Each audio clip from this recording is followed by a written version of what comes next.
Hello दोस्तों, स्वागत है आप सभी का एक बार फिर से मेरे यूट्यूब चैनल सिविल सेवक यूपीएससी पीसीएस में। और हम देख रहे थे घटनासार हाफ ईयरली 2026, ठीक है, जो जुलाई 2025 से लेके 5 जनवरी 2026 तक का करंट अपने में इंक्लूड किए हुए हैं। हम 6 पार्ट ऑलरेडी कवर कर चुके हैं। आज हम देखेंगे चर्चित व्यक्ति, नियुक्तियां, ऑपरेशन, योजना व सम्मेलन। और ये सबसे इंपॉर्टेंट पार्ट रहता है जहाँ से क्वेश्चन काफ़ी ज़्यादा पूछे जाते हैं। तो अच्छे से देखिएगा वीडियो। अगर आपको पसंद आए तो लाइक ज़रूर कीजिएगा। इसके अलावा एक दिन का ब्रेक इसलिए था क्योंकि अगल बगल भंडारे चल रहे थे और आपको मेरी आवाज़ की जगह वहाँ पर गाने सुनाई देते, ठीक है। तो इसलिए ये ब्रेक आया। बाकी आपको जल्दी ही दो वीडियो बचे हैं वो आपको मिल जाएंगे, ठीक है। हो सकता है सुबह ही मिल जाए। तो बाकी पढ़ते रहिए। आइए शुरू करते हैं। तो समसामयिक की अर्धवार्षिकी में जो पहला सेगमेंट है वो है चर्चित स्थल, और इसमें पहला टॉपिक है मोढेरा, ठीक है। मोढेरा है कहाँ?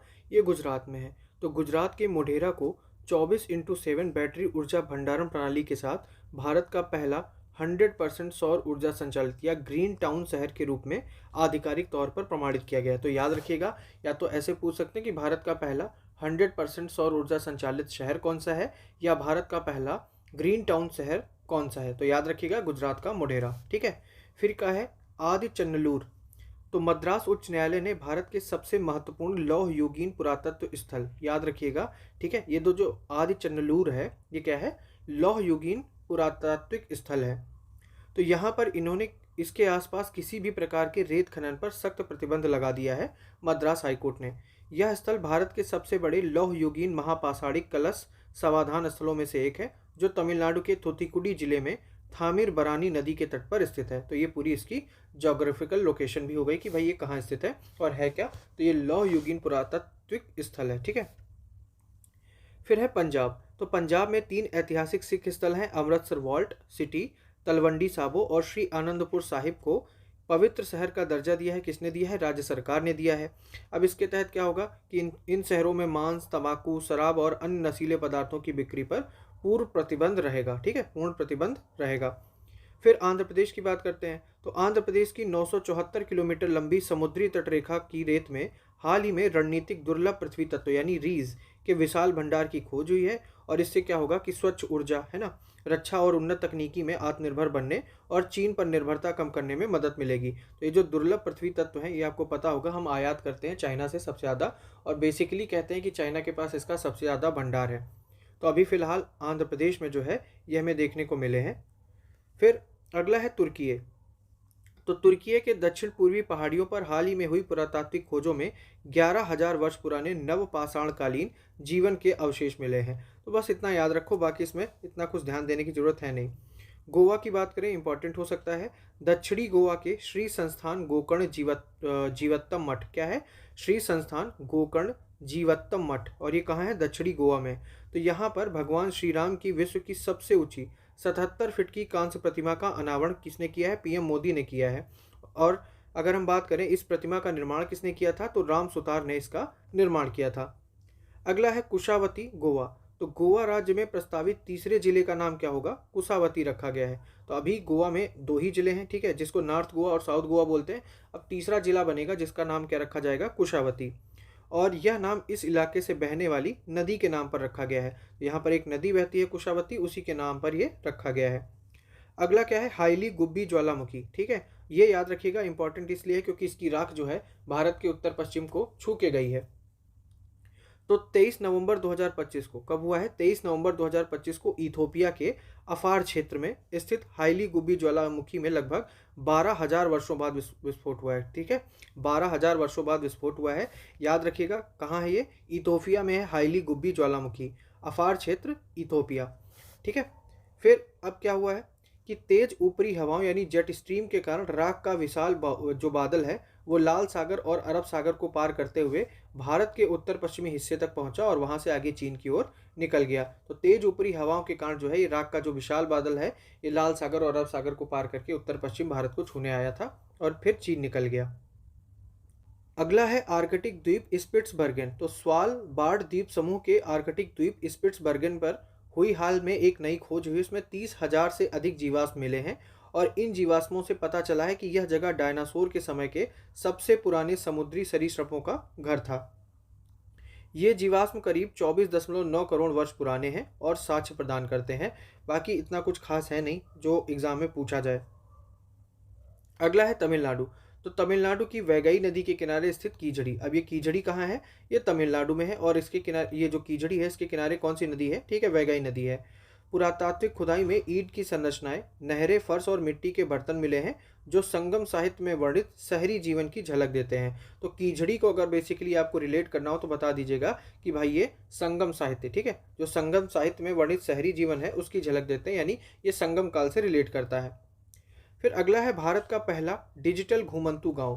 तो सिक्किम के पाक्योंग जिले में स्थित याकटेन गांव को याद रखिएगा, कौन है? याकटेन गांव कहाँ है? सिक्किम में। इसे नोमैड सिक्किम पहल के तहत आधिकारिक रूप से 14 जुलाई 2025 को भारत का पहला डिजिटल घुमंतू या खानाबदोश या कह लें नोमैड विलेज, ठीक है, घोषित किया गया है। तो याद रखना है, भारत का पहला डिजिटल घुमंतू गांव है याकटेन गांव, जो कि कहाँ है? सिक्किम में।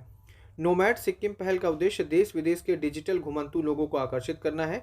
इस पहल के तहत गांव को उच्च गति वाईफाई, पर्यावरण अनुकूल प्रथाओं और शून्य अपशिष्ट प्रबंधन प्रणाली प्रदान करना है। ठीक है, तो ये सारी चीजें हो गई। इतना ध्यान रखना कि भाई डिजिटल घुमंतू गांव कौन सा? याकटेन। अगला है मिजोरम। तो एएसआई ने हाल ही में मिजोरम के लुंगफुन से पुई के प्राचीन स्मारक और पुरातात्विक स्थल को राष्ट्रीय महत्व के स्मारक के रूप में नामित किया है। इतना कुछ खास नहीं है, आगे चलते हैं। तोपरा कला। तो ये तोपरा कला कहाँ है? हरियाणा का। ठीक है, हरियाणा के तोपरा कला गांव से लगभग 1500 ईसा पूर्व के मानव बस्तियों के प्रमाण मिले हैं। ठीक है, क्या है?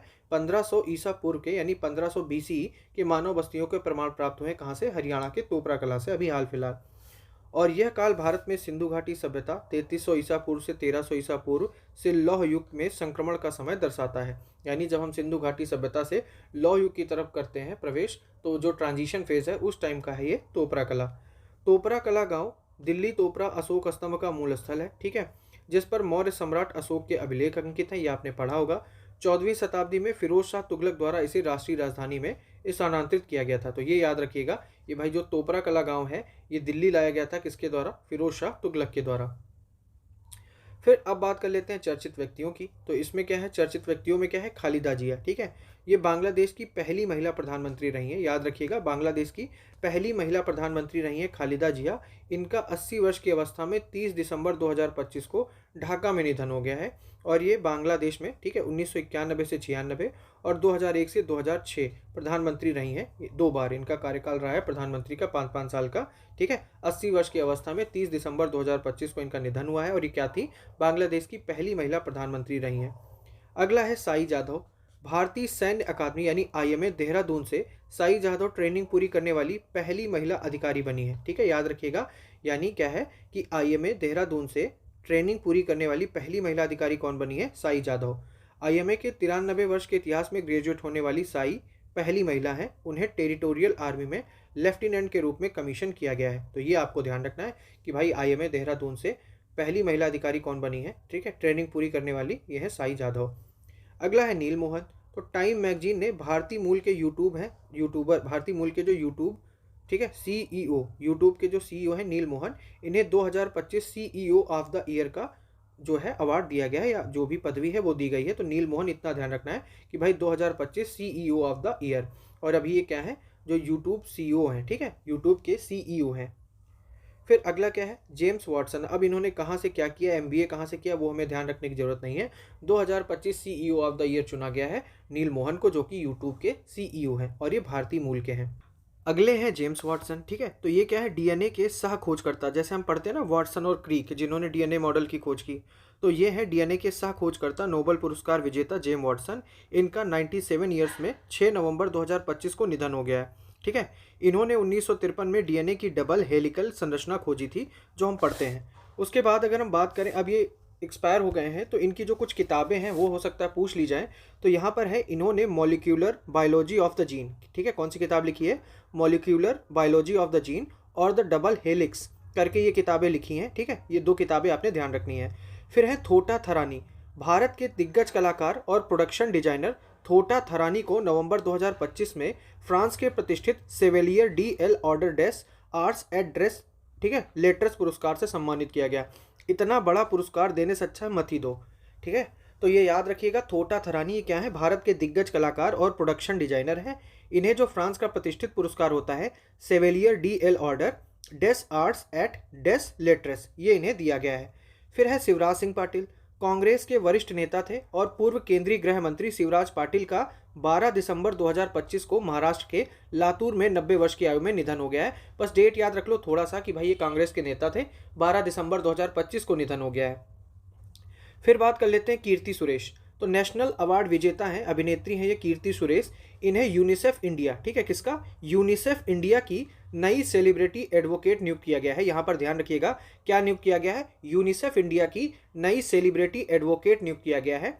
इनका उद्देश्य बच्चों और किशोरों के मानसिक स्वास्थ्य व कल्याण को बढ़ावा देना है और बाल अधिकारों के प्रति जागरूकता फैलाना है। तो ध्यान रखना, इनका उद्देश्य क्या है, बच्चों और किशोरों के मानसिक स्वास्थ्य व कल्याण को बढ़ावा देना और बाल अधिकारों के प्रति जागरूकता फैलाना। इसके चक्कर में इन्हें क्या मिला है, यूनिसेफ इंडिया की नई सेलिब्रिटी एडवोकेट जो है वो नियुक्त की गई है। मिला कुछ नहीं है, एक पद मिल गया है, ठीक है।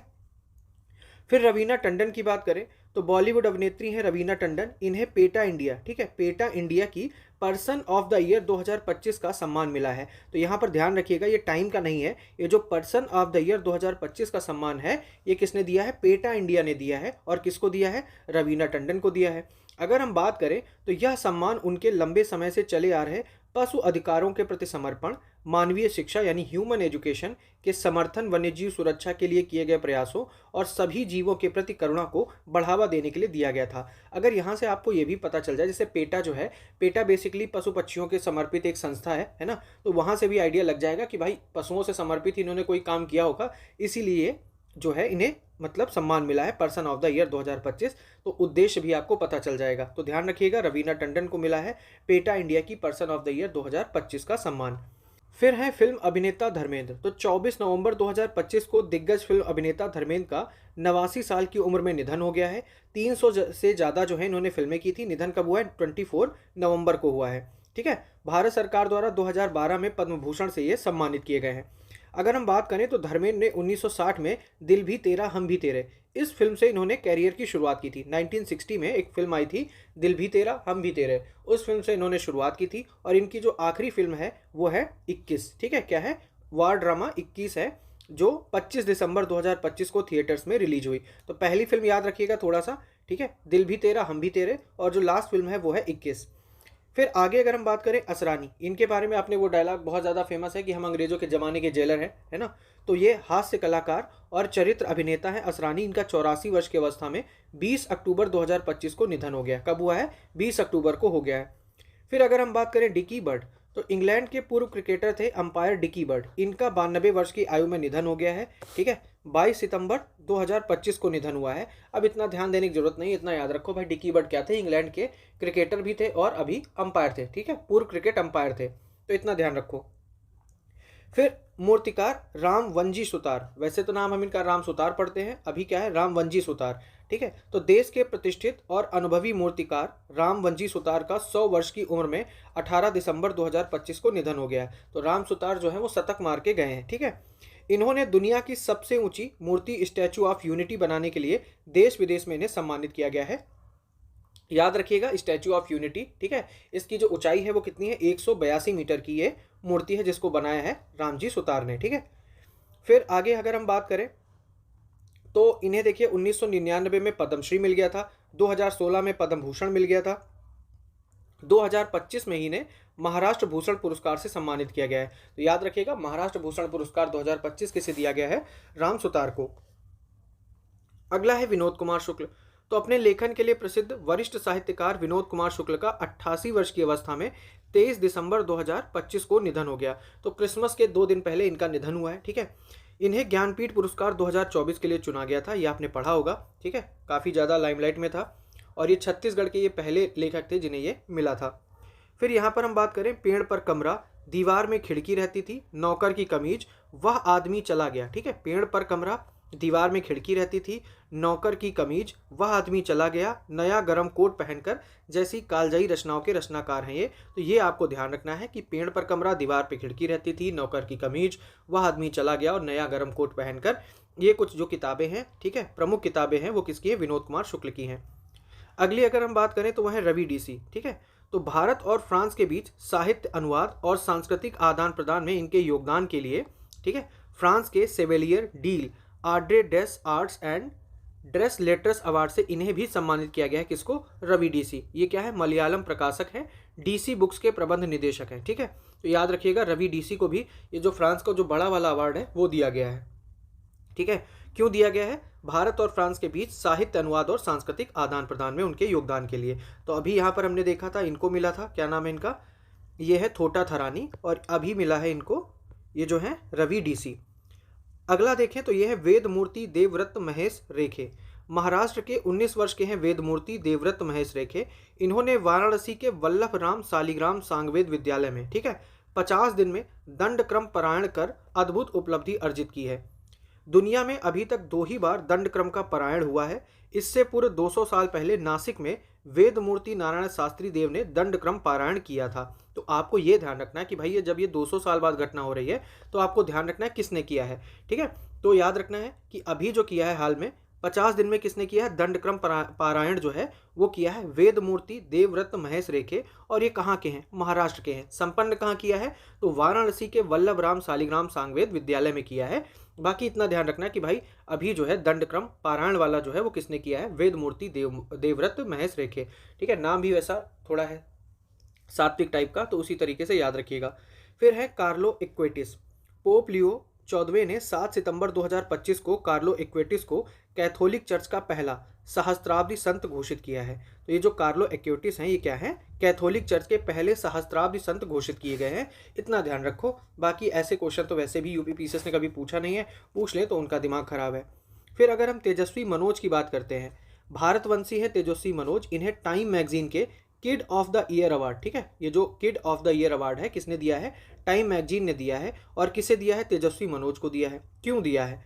तो ये 17 वर्ष के हैं। एक तो तेजस्वी वृद्धों को ऑनलाइन धोखाधड़ी से बचाने और उसकी रिपोर्ट करने में मदद करने का काम करते हैं। ठीक है, अगला है कृषांगी मेश्राम। तो भारतीय मूल की लॉ ग्रेजुएट कृषांगी मेश्राम क्या है? लॉ ग्रेजुएट है। ठीक है, इन्होंने अगस्त 2025 में ब्रिटेन की सबसे युवा सॉलिसिटर बनने का गौरव प्राप्त किया है। तो ये आपको ध्यान रखना है कि भाई जो ब्रिटेन की सबसे युवा सॉलिसिटर बनी है वो कौन है? कृषांगी मेश्राम। और इनकी उम्र क्या है? 21 वर्ष की है। ठीक, फिर आस्था पूनिया की बात करते हैं। तो सब लेफ्टिनेंट क्या है? सब लेफ्टिनेंट आस्था पूनिया ने भारतीय नौसेना की पहली महिला फाइटर, ठीक है, पहली महिला फाइटर होंगी, याद रखिएगा, पहली महिला फाइटर पायलट। ठीक है, कौन? आस्था पूनिया भारतीय नौसेना की पहली महिला फाइटर पायलट होंगी और इन्होंने ये करके इतिहास रच दिया है। ठीक है, फिर है शिबू सोरेन। तो झारखंड मुक्ति मोर्चा जो आप झामुमो पढ़ते हैं इसके संस्थापक हैं शिबू सोरेन और 3 बार झारखंड के मुख्यमंत्री भी रहे हैं। इनका 4 अगस्त 2025 को 81 वर्ष की आयु में निधन हो गया। तो याद रखिएगा भाई झामुमो के जो संस्थापक थे शिबू सोरेन और 3 बार झारखंड के मुख्यमंत्री रहे हैं, इनका निधन हो गया है। और इनका दिशोम गुरु, ठीक है, दिशोम गुरु के नाम से भी इन्हें जाना जाता था। दिशोम गुरु के नाम से प्रसिद्ध सोरेन झारखंड की राजनीति और आदिवासी समाज के प्रतीक माने जाते थे। बस इतना ध्यान रखो, बाकी ज़्यादा जानकारी की जरूरत है नहीं। ये देख लेना भाई मुख्यमंत्री के साथ ये राज्यसभा के सदस्य भी रहे हैं। अगली है डंगेटी जानवी। तो आंध्र प्रदेश के पश्चिमी गोदावरी के पाल कोल्लू की रहने वाली 22 वर्षीय जानवी डांगेटी, ठीक है, इतना ध्यान रखो पहले कि भाई ये कहाँ की रहने वाली है? तो आंध्र प्रदेश की रहने वाली हैं। जून 2025 में अमेरिकी अंतरिक्ष एजेंसी यानी नासा का प्रतिष्ठित international air and space programme को सफलतापूर्वक पूरा करने वाली पहली भारतीय बन गई हैं। तो आपको पहले ये ध्यान रखना है कि ये जो भाई international air and space programme है ये किसका है? नासा का है। इसको सफलतापूर्वक पूरा किसने किया है? तो नाम है जानवी डांगेटी ने। और ये कहाँ की रहने वाली हैं? तो आंध्र प्रदेश की रहने वाली हैं।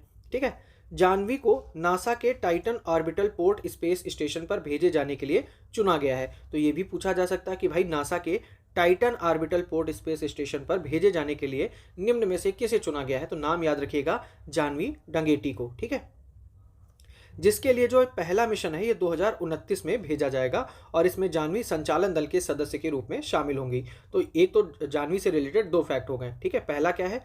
International air and space programme जो कि नासा का है उसको सफलतापूर्वक पूरा करने वाली पहली भारतीय बन गई हैं। इनका नाम क्या है? डांगेटी जानवी, जो कि कहाँ की? आंध्र प्रदेश की। दूसरा है जो नासा का Titan orbital port space station है उस पर भेजे जाने के लिए किसे चुना गया है? तो इनको जानवी को चुना गया है। ठीक है, आगे नवीनतम नियुक्तियों की अगर हम बात करें तो पहले कौन है? विवेक चतुर्वेदी। कब नियुक्त हुए हैं? इनसे हमें कोई लेना देना नहीं है, कोई इंटरेस्ट नहीं है हमें इतना याद रखना कि भाई इन्हें कहाँ नियुक्त कर दिया गया है।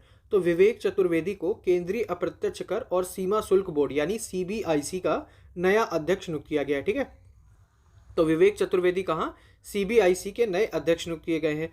उषा जानकी रमन की अगर हम बात करें तो भारतीय रिजर्व बैंक ने 1 दिसंबर 2025 को श्रीमती उषा जानकी रमन को अपनी नई कार्यकारी निदेशक नियुक्त किया है। तो आरबीआई की जो नई कार्यकारी निदेशक है उस पद पर नियुक्त हुई हैं कौन, उषा जानकी रमन। ठीक है, फिर आगे देख लेते हैं चरणजीत सिंह। भारतीय विदेश सेवा के अधिकारी रहे हैं चरणजीत सिंह। जिनेवा स्थित निशस्त्रीकरण पर संयुक्त राष्ट्र सम्मेलन में भारत के स्थायी प्रतिनिधि नवंबर 2025 में नियुक्त किए गए। क्या हुए हैं, ठीक है, जो जिनेवा में निशस्त्रीकरण पर संयुक्त राष्ट्र सम्मेलन था वहां पर भारत के स्थायी प्रतिनिधि के रूप में नियुक्त किए गए हैं चरणजीत सिंह। जावेद अशरफ की बात करें तो भारत व्यापार संवर्धन का नया अध्यक्ष नियुक्त किया गया है। ठीक है, भारत व्यापार संवर्धन यानी आईटीपीओ का जो नया अध्यक्ष नियुक्त किया गया है किसको, जावेद अशरफ को। फिर आगे अगर हम बात करें न्यायमूर्ति विक्रमनाथ, ठीक है, आलोकनाथ के भाई नहीं है, ये अलग हैं, न्यायमूर्ति विक्रमनाथ। तो न्यायमूर्ति विक्रमनाथ को नेशनल लीगल सर्विसेज अथॉरिटी यानी नालसा, ठीक है, नाथ नालसा में चले गए हैं। कार्यकारी अध्यक्ष इन्हें नामित किया गया है। तो याद रखिएगा ये जो विक्रमनाथ है ये कहाँ गए हैं, नालसा के कार्यकारी अध्यक्ष नियुक्त किए गए हैं। अगले हैं शेखा नासिर अल नोवैस। कौन है, शेखा नासिर अल नोवैस। तो संयुक्त अरब अमीरात की शेखा नासिर अल नोवैस को कहाँ की है, यूएई की है, संयुक्त अरब अमीरात की है। नवंबर 2025 में संयुक्त राष्ट्र पर्यटन विभाग, ठीक है, संयुक्त राष्ट्र का जो पर्यटन विभाग है उसकी पहली महिला प्रमुख नियुक्त किया गया है। यह आपके लिए ध्यान देने वाली बात है, ध्यान रखिएगा। संयुक्त राष्ट्र पर्यटन विभाग की पहली महिला प्रमुख नियुक्त की गई हैं कौन, शेखा नासिर अल नोवैस, जो कि रिलेट करती हैं कहाँ से, यूएई से। इनका 4 वर्ष का कार्यकाल होगा जो कि जनवरी 2026 से शुरू हुआ है। ठीक है, संयुक्त राष्ट्र पर्यटन के 50 वर्ष के इतिहास में इनका नेतृत्व करने वाली वह पहली महिला है, इसलिए आपके लिए जरूरी हो जाती है। फिर संजय गर्ग की अगर हम बात करें तो भारतीय मानक ब्यूरो, ठीक है, बीआईएस के महानिदेशक का पद ग्रहण किया है किसने, संजय गर्ग ने। तो ये ध्यान रखिएगा। आगे देखते हैं, आगे है विश्वजीत सहाय। ठीक है, तो विश्वजीत सहाय क्या हुआ इनको, इन्हें रक्षा महालेखा नियंत्रक यानी सीजीडीए का पदभार ग्रहण किया है इन्होंने। ठीक है, याद रखिएगा विश्वजीत सहाय रक्षा महालेखा नियंत्रक। फिर बात अगर हम करें अनंत गोयनका, तो इनको क्या हुआ, फिक्की ने वर्ष 2025-26 के लिए आरपीजी समूह के अनंत गोयनका को नया अध्यक्ष नियुक्त किया है। जो फिक्की के, ठीक है, 2025-26 के लिए जो फिक्की के अध्यक्ष नियुक्त हुए हैं वो कौन है, अनंत गोयनका। ठीक है, अगले हैं खालिद अल एनानी। तो मिस्र के हैं ये खालिद एल एनानी को नवंबर 2025 में यूनेस्को का महानिदेशक निर्वाचित किया गया है। तो ये याद रखना है आपने, यूनेस्को का जो महानिदेशक निर्वाचित किया गया किसको, खालिद एल एनानी, और ये कहाँ के हैं, मिस्र के हैं। अगर हम आगे देखें तो ये हैं अपर्णा गर्ग। ठीक है, तो 1 दिसंबर 2025 को रेलवे बोर्ड की सदस्य का कार्यभार ग्रहण किया है, रेलवे बोर्ड की सदस्य वित्त का कार्यभार इन्होंने ग्रहण किया है अपर्णा गर्ग। राजकुमार गोयल, ये आपके लिए इंपॉर्टेंट रहेंगे। राजकुमार गोयल को भारत का नया मुख्य सूचना आयुक्त नियुक्त किया है, और किसने किया है, राष्ट्रपति द्रौपदी मुर्मू ने। तो एक चीज ये भी ध्यान रखिएगा कि जो भाई मुख्य सूचना आयुक्त है उसकी नियुक्ति कौन करता है, तो राष्ट्रपति करता है। तो यहाँ पर ये ध्यान रखना है आपने कि भारत के जो नए मुख्य सूचना आयुक्त बने हैं वो कौन है, राजकुमार गोयल। ठीक है, आगे हैं शैलेश चंद्र। तो अंतर्राष्ट्रीय ऑटोमोबाइल निर्माता संगठन OICA का अध्यक्ष इन्हें चुना गया है, और इस वैश्विक पद को ग्रहण करने वाले शैलेश जो है ये पहले भारतीय हैं। तो जब ये पहले भारतीय हो गए हैं तो आपके लिए थोड़ा सा इंपॉर्टेंट हो जाता है कि भाई अंतर्राष्ट्रीय ऑटोमोबाइल निर्माता संगठन का अध्यक्ष किसे चुना गया है, शैलेश चंद्र को। आगे है संगीता बरुआ पिसरोटी। ठीक है, ये भी आपके लिए इंपॉर्टेंट रहने वाला है। तो ये क्या है, वरिष्ठ पत्रकार हैं संगीता बरुआ, और इन्हें प्रेस क्लब ऑफ इंडिया यानी PCI की, ठीक है, तो ये PCI की पहली महिला अध्यक्ष चुनी गई हैं। याद रखिएगा ये इंपॉर्टेंट है आपके लिए, प्रेस क्लब ऑफ इंडिया की पहली महिला अध्यक्ष कौन है, संगीता बरुआ पिसरोटी। फिर अगर हम सुरेश गोयल की बात करें तो national council of applied economic research यानी NCAER का नया महानिदेशक नियुक्त किया गया है। तो national council of applied economic research के जो महानिदेशक नियुक्त हुए हैं नए, वो कौन है, सुरेश गोयल। फिर बी साईराम की अगर हम बात करते हैं तो कोल इंडिया लिमिटेड यानी CIL, ठीक है, CIL का अध्यक्ष एवं MD। तो ये जो पद मिले हैं ये किसको मिले हैं, बी साईराम को मिले हैं। कोल इंडिया लिमिटेड का अध्यक्ष एवं प्रबंध निदेशक नियुक्त किया गया है।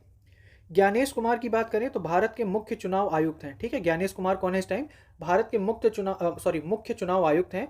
ज्ञानेश कुमार को नवंबर 2025 में 2026 के लिए अंतर्राष्ट्रीय लोकतंत्र और चुनावी इंटरनेशनल IDA सहायता संस्थान का अध्यक्ष चुना गया है। ठीक है, किसका, अंतर्राष्ट्रीय लोकतंत्र और चुनावी इंटरनेशनल आईडीए संस्थान सहायता संस्थान का अध्यक्ष चुना गया किसको?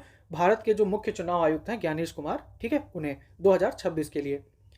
गिरीश चंद्र मुर्मू की अगर हम बात करें तो इन्हें आरबीआई का डिप्टी गवर्नर नियुक्त किया गया है। तो गिरीश चंद्र मुर्मू क्या है? आरबीआई के डिप्टी गवर्नर नियुक्त किए गए हैं और इनका कार्यकाल 3 वर्ष का होगा। फिर बात करते हैं जस्टिस सूर्यकांत। इनका बिल्ला नंबर क्या है? ये 53वें मुख्य न्यायाधीश है, ठीक है, 53वें मुख्य न्यायाधीश बने हैं सीजेआई। इन्होंने शपथ ग्रहण की है कब? जिस दिन धर्मेंद्र का निधन हुआ था, 24 नवंबर को इन्होंने शपथ ग्रहण की है। इनका जो कार्यकाल रहेगा वो 15 महीनों का रहेगा, मतलब ये 9 फरवरी 2027 तक भारत के मुख्य न्यायाधीश रहेंगे। फिर यहाँ पर इनको हमने पहले ही देखा था, सैखा नासिर अल नवाइस, ये कहाँ की हैं? यूएई की हैं। और इन्हें क्या हुआ है कि भाई इन्हें यूएन टूरिज्म का यानी संयुक्त राष्ट्र पर्यटन के 50 वर्षों के इतिहास में ये पहली महिला प्रमुख बनने का गौरव प्राप्त हुआ है। तो ये जो है संयुक्त राष्ट्र पर्यटन, ठीक है, इसका जो 50 वर्ष का इतिहास है इसमें ये पहली महिला प्रमुख बनी है। इनका नाम है सैखा नासिर अल नवाइस, जो कि कहाँ है? यूएई की हैं, ठीक है। ये हमने देखा था कि भाई 1 जनवरी 2026 से ये 4 वर्ष के कार्यकाल के लिए नियुक्त हुई हैं।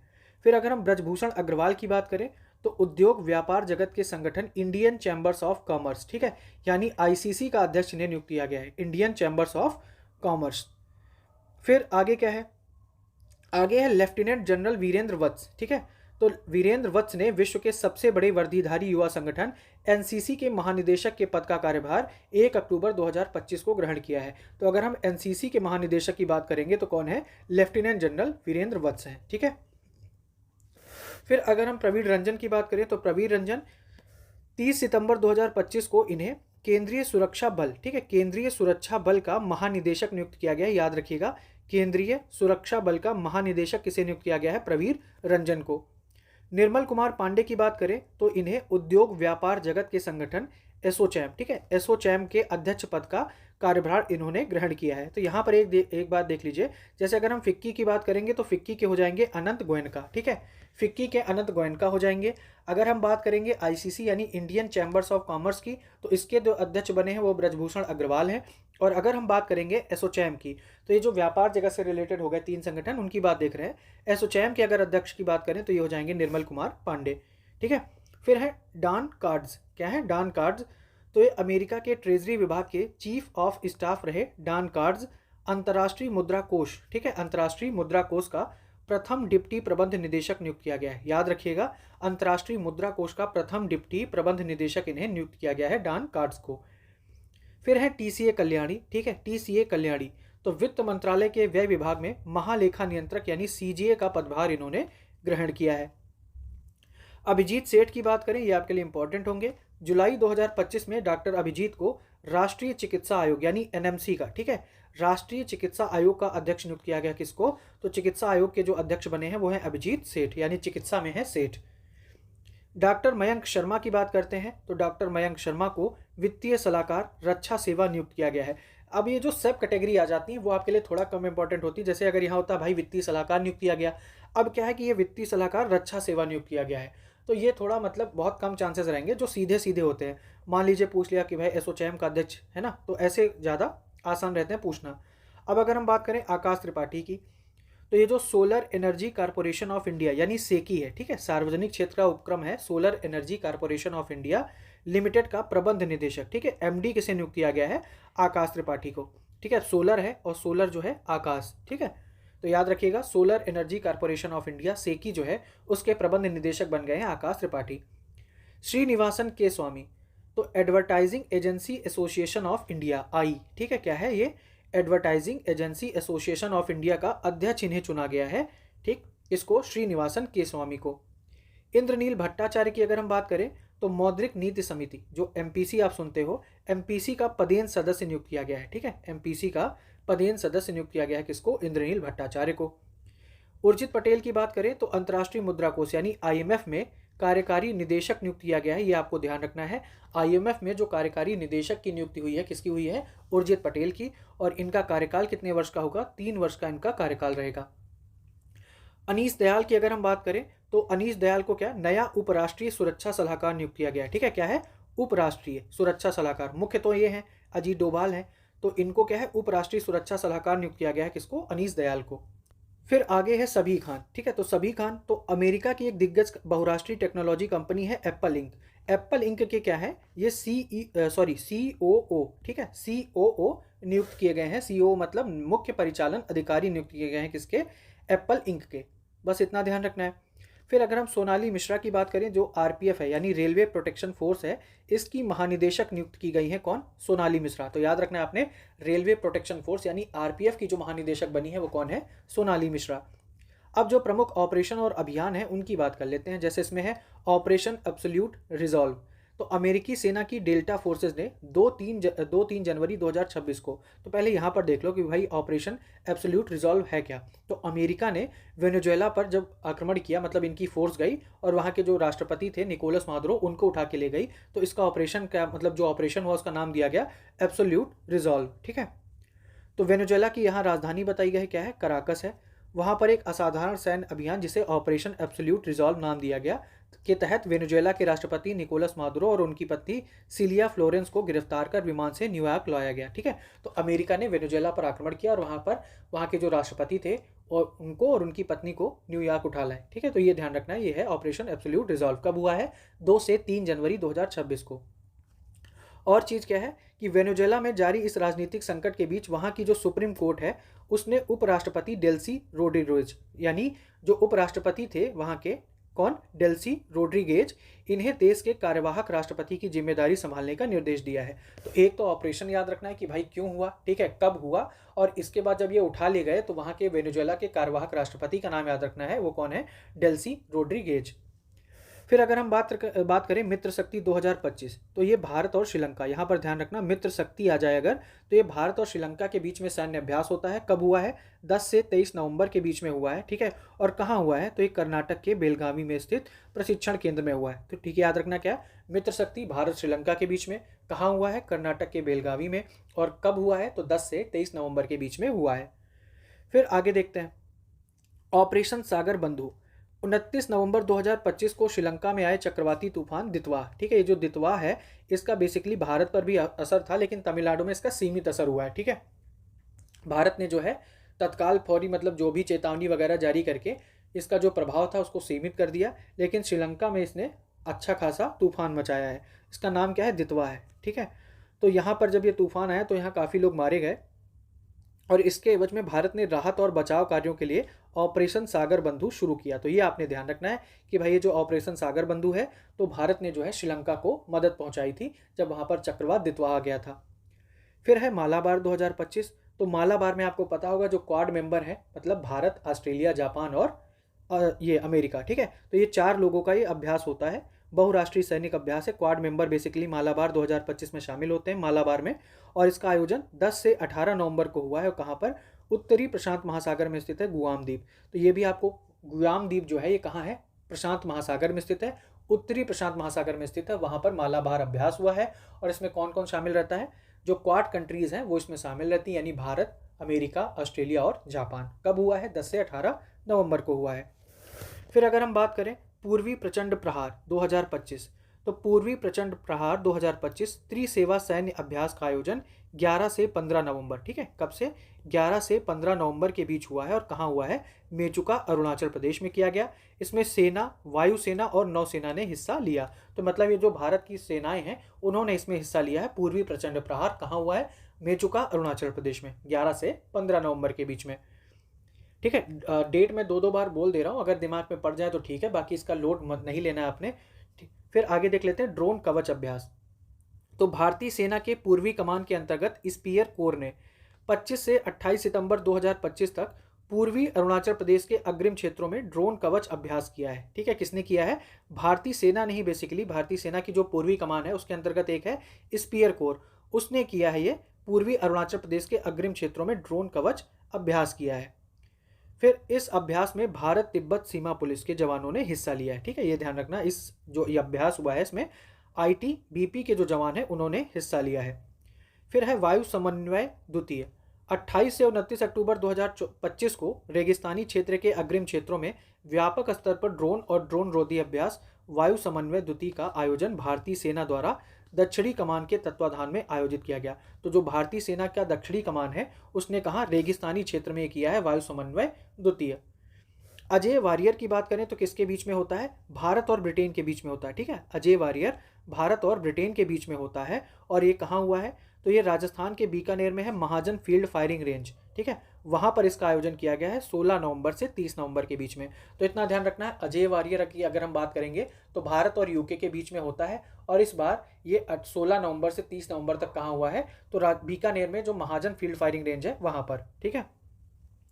अभ्यास हरिमऊ शक्ति की बात करें तो ये 5 से 18 दिसंबर के बीच में हुआ है हरिमऊ शक्ति, ठीक है। और किसके बीच होता है, भारत और मलेशिया के बीच होता है। और इसका भी आयोजन कहाँ हुआ है, राजस्थान के महाजन फील्ड फायरिंग रेंज में। तो आपको दो चीज़ें ध्यान रखनी, कंफ्यूज नहीं होना। अगर हम अजय वारियर की बात करेंगे तो वो भी राजस्थान के महाजन फील्ड फायरिंग रेंज में हुआ है, और अगर हम बात करेंगे हरिमऊ शक्ति की तो वो भी कहाँ हुआ है, राजस्थान के महाजन फील्ड फायरिंग रेंज में। अजय वारियर भारत और यूके के बीच में हुआ है, और जो हरिमऊ शक्ति है वो भारत और मलेशिया के बीच में हुआ है। फिर अगर हम बात करें ओशन स्काई 2025 बहुराष्ट्रीय वायुसेना युद्धाभ्यास, ठीक है। ये जो बहुराष्ट्रीय मतलब इसमें बहुत राष्ट्रों की जो सेनाएं हैं वो वायुसेनाएं हैं वो शामिल हैं।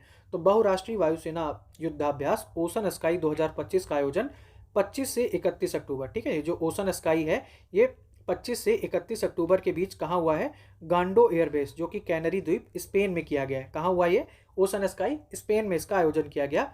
और इस युद्धाभ्यास में हिस्सा लेने वाला भारत पहला गैर नाटो देश बन गया है। तो ये आपको ध्यान रखना है कि ये जो मतलब सारे नाटो देश इसमें हिस्सा लेते थे, लेकिन इस बार भारत शामिल हुआ तो ये पहला गैर नाटो देश बन गया है जो इस अभ्यास में गया था। फिर यहाँ पर क्या है, अभ्यास इन रोकन 2025। अभी ये जो इसका फुल फॉर्म क्या है, India south Korea naval bilateral exercise, ठीक है। क्या है, India south Korea naval bilateral exercise. तो ये भारत और दक्षिण कोरिया नाम से स्पष्ट है के बीच पहला द्विपक्षीय नौसैनिक अभ्यास है, ठीक है, पहला है, जो कि अक्टूबर 2025 में कहाँ हुआ है, दक्षिण कोरिया के बुसान नौसैनिक अड्डे पर आयोजित किया गया। तो ये भी आपको ध्यान रखना कि भाई बुसान नौसैनिक अड्डे पर इसका आयोजन किया गया है। फिर अगर हम बात करें इक्वेरिन की तो भारत और मालदीव, ठीक है, इक्वेरिन जो है ये भारत और मालदीव के बीच इक्वेरिन का आयोजन हुआ है। ये जो संयुक्त सैन्य अभ्यास है किसके बीच हुआ है, इक्वेरिन भारत और मालदीव के बीच 2 दिसंबर से 15 दिसंबर के बीच हुआ है। और कहाँ हुआ है, तो ये केरल के तिरुवनंतपुरम में किया गया है। ये आपको ध्यान रखना है। एक्वेरिन की बात करें भारत मालदीव कहाँ हुआ है, तिरुवनंतपुरम में, और 2 दिसंबर से 15 दिसंबर के बीच हुआ है। अभ्यास कोंकण की बात करें, ठीक है, तो ये भारत और ब्रिटेन की सेनाओं के बीच हुआ है।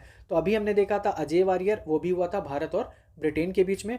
और ये क्या है, अभ्यास कोंकण 2025, तो भारत और ब्रिटेन की सेनाओं के बीच 5 से 12 अक्टूबर 2025 के बीच कहाँ पर, पश्चिमी तट पर इसका आयोजन किया गया है, ठीक है। इतना ध्यान रखो, बाकी जानने की जरूरत नहीं है। अगर हम जाइमेक्स की बात करें तो नाम से स्पष्ट है, थोड़ा कन्फ्यूजन हो सकता है जर्मनी और जापान में, पर आपने ध्यान रखना है, ठीक है। जाइमेक्स की अगर हम बात करेंगे तो भारत और जापान, ठीक, भारत और जापान के बीच में हुआ है जाइमेक्स। ये समुद्री अभ्यास है, 16 से 17 अक्टूबर 2025 को योकोसुका जापान में इसका आयोजन किया गया। त्रिशूल की बात करें, त्रिशूल 2025 ये आपके लिए इंपॉर्टेंट हो सकता है। भारत की तीनों सेनाओं यानी थल, नभ और जल, इसके पहले हमने एक ऑपरेशन देखा था पूर्वी प्रचंड प्रहार, यहाँ पर भी भारत की तीनों सेनाओं ने अभ्यास किया था। और अब जो हम देख रहे थे त्रिशूल, इसमें भी थल, नभ और जल की मतलब तीनों सेनाएं जो हैं इन्होंने गुजरात और राजस्थान में ये त्रिशूल अभ्यास किया था 9 नवंबर 2025, यानी 30 अक्टूबर से 9 नवंबर के बीच में ये जो त्रिशूल 2025 है इसका आयोजन कहाँ हुआ, गुजरात और राजस्थान में, जिसमें भारत की तीनों सेनाओं ने भाग लिया। अभ्यास गरुण की बात करें तो गरुण आपको पता होगा जो फ्रांस की वायुसेना है, ठीक है, और भारतीय वायुसेना है, इनके बीच में होता है। अब गरुण से सिंपल सा आइडिया लगा लो, अगर पूछ भी ले कि भाई नौसेना है वायुसेना है, तो गरुण पक्षी है, हवा मुड़ेगा, तो याद रखना क्या है ये, मतलब एक वायुसेना अभ्यास है ना, किसके बीच में, भारत और फ्रांस के बीच में है। आयोजन कहाँ हुआ है, तो फ्रांस के मोंट डे यार्सन एयरबेस में, कहाँ पर, फ्रांस के मोंट डे यार्सन एयरबेस पर इसका आयोजन हुआ है 16 से 27 नवंबर 2025 के बीच में। फिर अगर हम बात करें ऑस्ट्रा हिंद, ठीक है, ऑस्ट्रा हिंद 2025 की, तो ये भारत और ऑस्ट्रेलिया, ठीक है, भारत और ऑस्ट्रेलिया की सेनाओं के बीच ये आयोजन हुआ है 13 से 26 अक्टूबर 2025, और कहाँ हुआ है, पर्थ ऑस्ट्रेलिया में। ऑस्ट्रा हिंद नाम से स्पष्ट है, थोड़ा कंफ्यूजन हो सकता है कि भाई ऑस्ट्रेलिया और ऑस्ट्रिया दोनों दिए हो, पर आपने घबराना नहीं है, आपने लगाना किसको है, ऑस्ट्रेलिया, ठीक है, ऑस्ट्रा हिंद ऑस्ट्रेलिया। अगला है डेजर्ट साइक्लोन। तो डेजर्ट से सिंपल सा आइडिया लगा लेना कि भाई कोई डेजर्ट वाली कंट्री होगी तो यूएई मार देना। भारतीय सेना और यूएई के बीच में हुआ है 18 से 30 दिसंबर 2025 के बीच में लेटेस्ट हुआ है, और कहाँ हुआ है, अबू धाबी यूएई में इसका आयोजन किया गया। फिर है INSV कौंडिन्य ओमान के लिए रवाना हुआ है। ये आपके लिए इंपॉर्टेंट होगा, बहुत ज़्यादा इसको हाईलाइट दी गई है, क्यों, ये देख लेते हैं। नौसेना का इंजन रहित, तो कुल मिला के इसमें इंजन नहीं लगा हुआ है, ठीक है। पारंपरिक समुद्री जहाज INSV कौंडिन्य, ठीक है, याद रखना है आपने कि नौसेना का इंजन रहित पारंपरिक समुद्री जहाज है INSV कौंडिन्य। ये 29 दिसंबर 2025 को अपनी पहली अंतर्राष्ट्रीय यात्रा पर पोरबंदर से कहा गया है ओमान के मस्कट के लिए रवाना हुआ है, ठीक है। यह जहाज लकड़ी के तख्तों को लोहे की कीलों से जोड़ने के बजाय नारियल के रेशों से सिलकर लगभग 1500 साल पुरानी स्टिच सिप तकनीक से बनाया गया है। किससे? ये जो एक तकनीक है स्टिच सिप तकनीक, इससे बनाया गया है, बिना इंजन वाला। ये पहले हमने देखा कि भाई इसमें इंजन नहीं है, तो बिना इंजन वाला कौंडिन्य पूरी तरीके से हवा और पालों की सहायता से समुद्र से आगे बढ़ेगा। तो जैसे पहले वास्को डिगामा और मार्को पोलो टाइप के लोग आए थे, ठीक है, हवा और पालों की सहायता से, वैसे ही इसको बनाया गया है पारंपरिक तरीके से स्टिच सिप तकनीक जो होती है उसके द्वारा। तो आपको ध्यान रखना है ये कहाँ पोरबंदर से निकला और कहाँ पहुंचेगा, ओमान के मस्कट में जाएगा। अब जहाज के जो कमांडर है, तो जहाज की कमांडर विकास हेरोन के हाथ में है, जबकि कमांडर वाई हेमंत कुमार इस अभियान के मुखिया हैं, ठीक है। कमांडर विकास सेरोन है, जबकि ये जो मिशन जा रहा है इस अभियान के मुखिया कौन है, तो वाई हेमंत कुमार है। बाकी जानने की जरूरत है नहीं। अगला है समुद्र प्रदक्षिणा, ठीक है। देश की तीनों सेनाओं की महिलाओं के एक दल ने, मतलब तीनों सेनाएं जो हैं, नवसेना, वायुसेना और ये जल सेना, ठीक है, उसमें से एक महिलाओं का दल बनाया गया। वो विश्व भ्रमण के लिए निकली हैं 11 सितंबर 2025 को। कहाँ से? मुंबई के गेटवे ऑफ इंडिया से। फिर इसमें देख लेते हैं तीनों सेनाओं की 10 महिला अधिकारी, कितनी? 10 महिला अधिकारी इसमें शामिल हैं, जिसे समुद्र प्रदक्षिणा नाम दिया गया है, के तहत स्वदेश निर्मित भारतीय सेना नौकायन पोत IASV, क्या है, IASV त्रिवेणी के द्वारा विश्व भ्रमण पर निकली हैं, ठीक है। तो मतलब ये जो भारत की तीनों सेनाएं हैं उसकी 10 महिला अधिकारी हैं, वो IASV त्रिवेणी के द्वारा कहाँ जाएंगी, ये भाई विश्व भ्रमण पर निकली हैं। अभियान में शामिल महिला चालक दल में लेफ्टिनेंट कर्नल अनुजा बरूड़कर, जो कि अभियान की नेता हैं। यानी ये जो समुद्र प्रदक्षिणा है, ये आपको ध्यान रखना है, समुद्र प्रदक्षिणा नामक एक अभियान है। इस अभियान की जो नेता है वो कौन है? लेफ्टिनेंट कर्नल अनुजा बरूड़कर, ठीक है। इतना ध्यान रखो, बाकी 10 के नाम जानने की जरूरत आपको है नहीं। यह 10 महिला अधिकारी 10 फुट लंबी स्वदेश निर्मित नौकायन पोत पर सवार होकर पूर्वी मार्ग पर लगभग 26,000 समुद्री मील की यात्रा अगले 9 महीने में करेंगी। इस दौरान ये भूमध्य रेखा को 2 बार पार करेंगी, ठीक है। फिर बाकी यहाँ पर बताया गया है, यात्रा के दौरान 4 अंतर्राष्ट्रीय बंदरगाहों, ये जो याद रखना भाई, ये बंदरगाह मान लो मैचिंग में पूछ लिया जाए कभी भी, तो आइडिया हो जाएगा कि ये फ्रेमेंटल कहाँ है बंदरगाह, ये ऑस्ट्रेलिया का है। अगर हम लिटिलटन की बात करें तो ये कहाँ, न्यूजीलैंड में है। और अगर हम पोर्ट स्टेनली की बात करें तो ये कनाडा में है। और केप टाउन तो आपको पता होगा, दक्षिण अफ्रीका।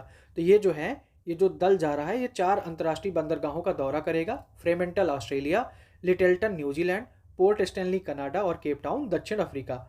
और ये 9 माह की यात्रा के पश्चात मई 2026 में मुंबई लौटने का कार्यक्रम है। मतलब 9 माह तक घूमेंगे और फिर मई 2026 में कहाँ आ जाएंगे, भारत आ जाएंगे। और गए कब हैं, तो 11 सितंबर को ये गए हैं, ठीक है। अगला है युद्ध अभ्यास 2025। ये हमने देखा भी था, ये बेसिकली अमेरिका और भारतीय सेना के बीच में होता है। इसका नाम ही युद्ध अभ्यास है। तो किसके बीच में होता है? अमेरिका और भारतीय सेना के बीच। अलास्का में इसका आयोजन हुआ है 1 से 14 सितंबर 2025 के बीच में। मैत्री की बात करें, हमने देखा था मित्र शक्ति। तो मित्र शक्ति जो है वो भारत और श्रीलंका के बीच में है। और अगर हम मैत्री की बात करते हैं तो ये भारतीय सेना और थाईलैंड की रॉयल थाई आर्मी के बीच में, यानी मैत्री जो है वो भारत और थाईलैंड के बीच में होती है एक्सरसाइज। 1 सितंबर से 14 सितंबर तक इसका आयोजन हुआ, कहाँ पर? मेघालय के उमरोई में, ठीक है। तो 1 से 14 सितंबर तक युद्ध अभ्यास भी आयोजित किया गया है, लेकिन उसका आयोजन भारत और अमेरिका का अलास्का में हुआ है। और दूसरा, भारत और थाईलैंड के बीच में 1 से 14 सितंबर के बीच में जो मेघालय के उमरोई में एक्सरसाइज की गई है। फिर है सूर्य ड्रोनाथान। भारतीय सेना की सूर्या कमान ड्रोन फेडरेशन ऑफ इंडिया के सहयोग से 10 से 24 अगस्त 2025 के बीच हिमाचल प्रदेश की स्पीति घाटी में एक ड्रोन प्रतियोगिता सूर्य ड्रोनाथान 2025 का आयोजन किया गया। किसके माध्यम से? ड्रोन फेडरेशन ऑफ इंडिया के सहयोग से, ठीक है। भारतीय सेना की एक सूर्या कमान है, उसने ड्रोन फेडरेशन ऑफ इंडिया के सहयोग से 10 से 24 अगस्त तक एक ड्रोन प्रतियोगिता आयोजित की, जिसका नाम क्या है? सूर्य ड्रोनाथॉन 2025। और कहाँ पर की आयोजित? हिमाचल प्रदेश की स्पीति वैली में इसका आयोजन किया गया। उद्देश्य क्या था? अत्याधुनिक स्वदेशी तकनीक का उपयोग करते हुए रक्षा क्षेत्र में नवाचार के मजबूत पारिस्थितिकी तंत्र को बढ़ावा देना। तो कुल मिला के यही है। फिर अगर हम बात करें स्लीनेक्स, ठीक है, स्लीनेक्स, अब यहाँ पर भी स्लीनेक्स से आपको कंफ्यूजन हो सकता है सिंगापुर और श्रीलंका के बीच में, पर आपने ध्यान रखना कि ये जो स्लीनेक्स है ये श्रीलंका और भारत के बीच में होता है, इसमें सिंगापुर का कोई रोल नहीं है ना।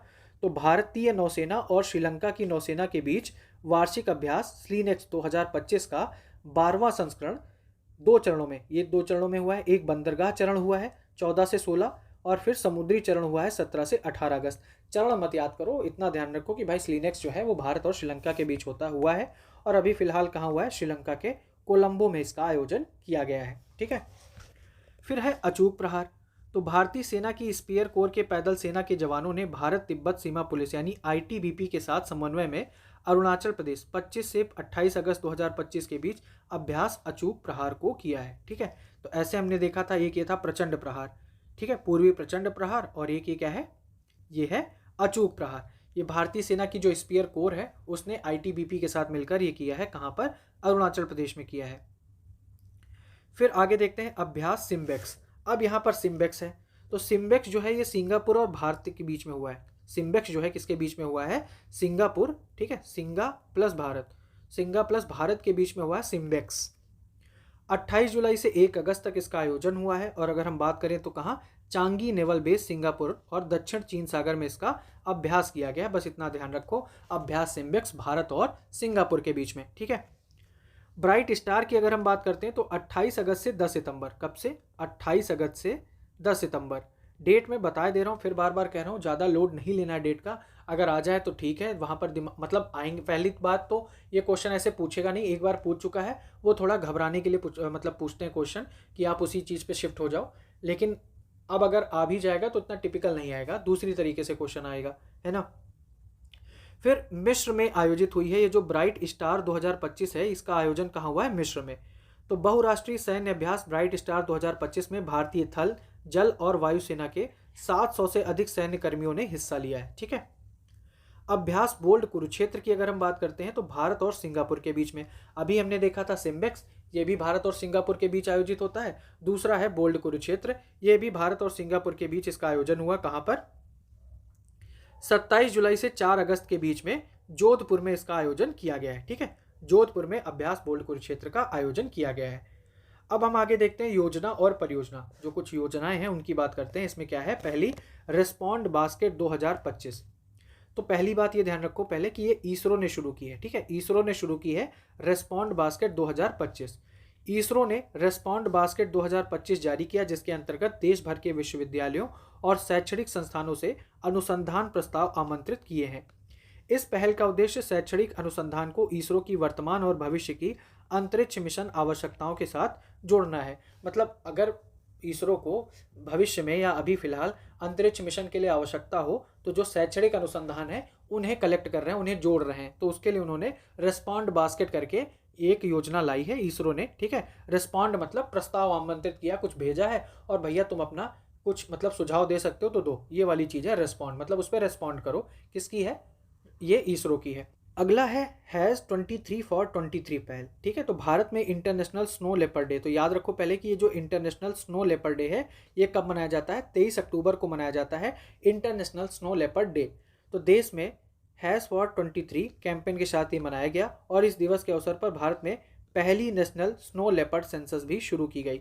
तो पहली जो नेशनल स्नो लेपर्ड यानी हिम तेंदुआ जनगणना है वो कब शुरू की गई है, जब हमने अंतर्राष्ट्रीय हिम तेंदुआ दिवस मनाया जो कि 23 अक्टूबर को मनाया जाता है।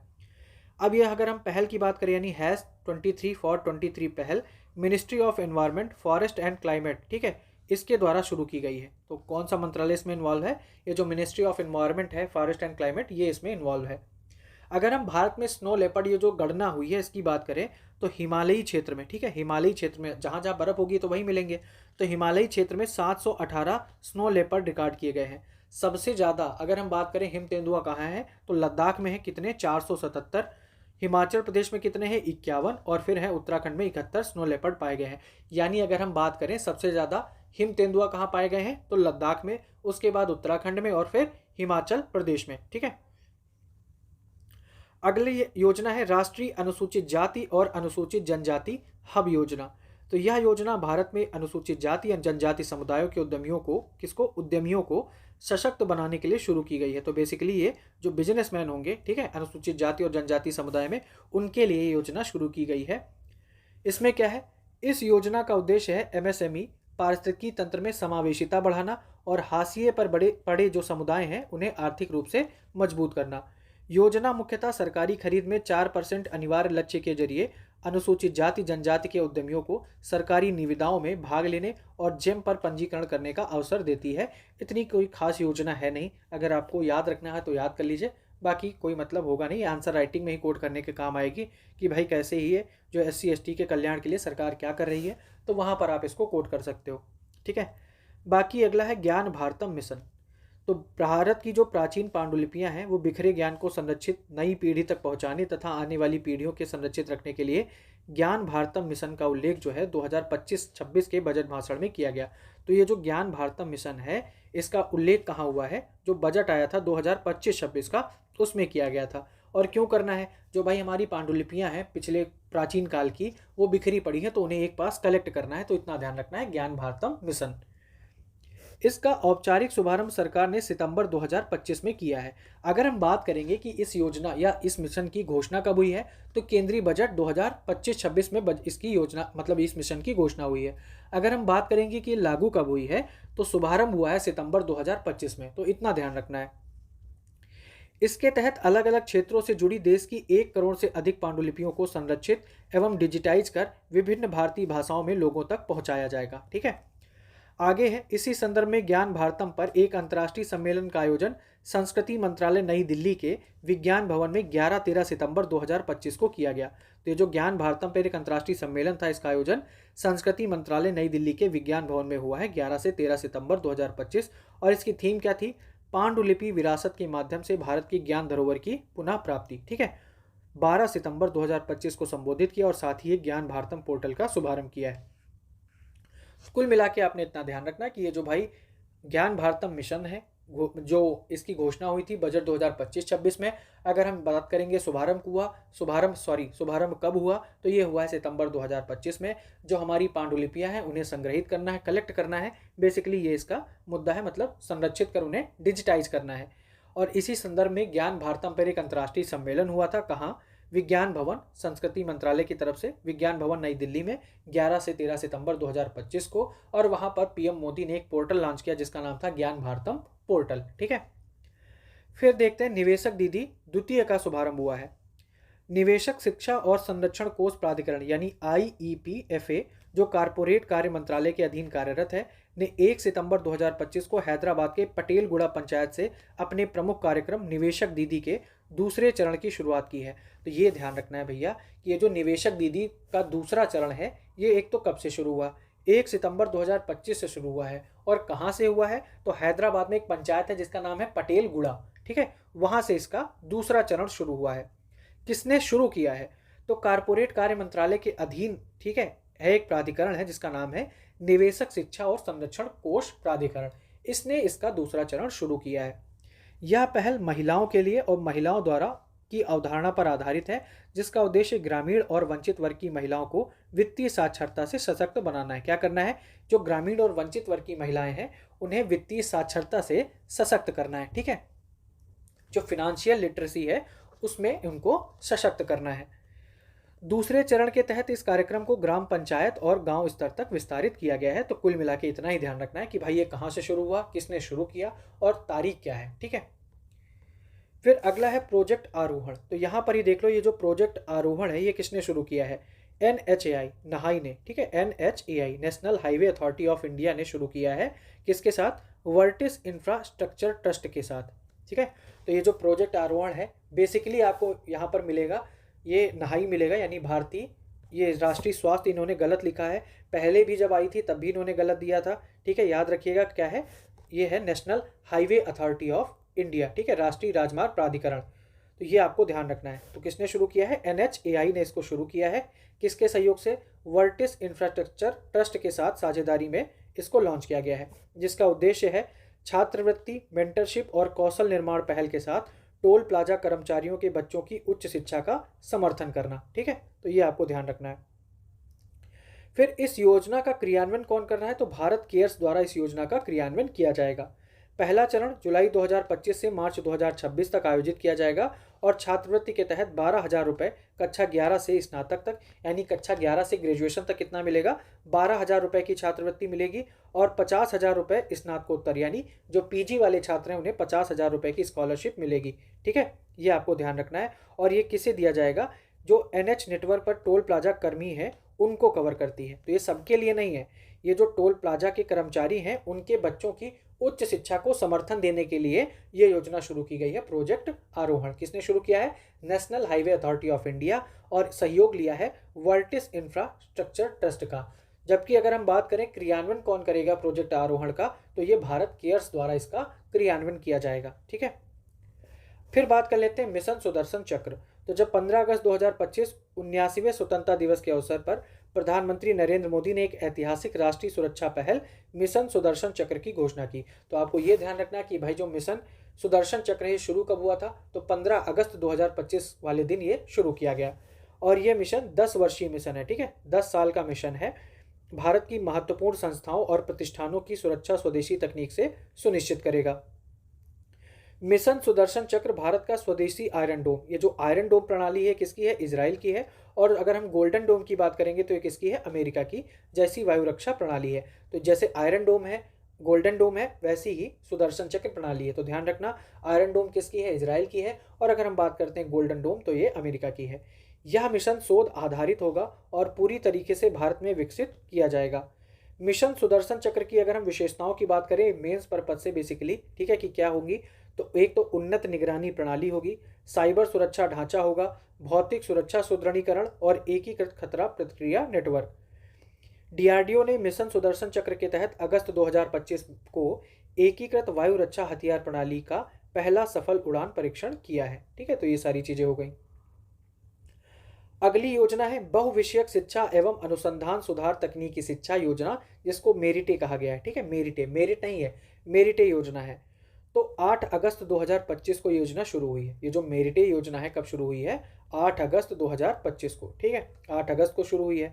4200 करोड़ की बहुविषयक शिक्षा एवं अनुसंधान सुधार तकनीकी शिक्षा योजना, इसका फुल फॉर्म है multi disciplinary education and research improvement in technical education. ठीक है, ये हो गया मेरिटे।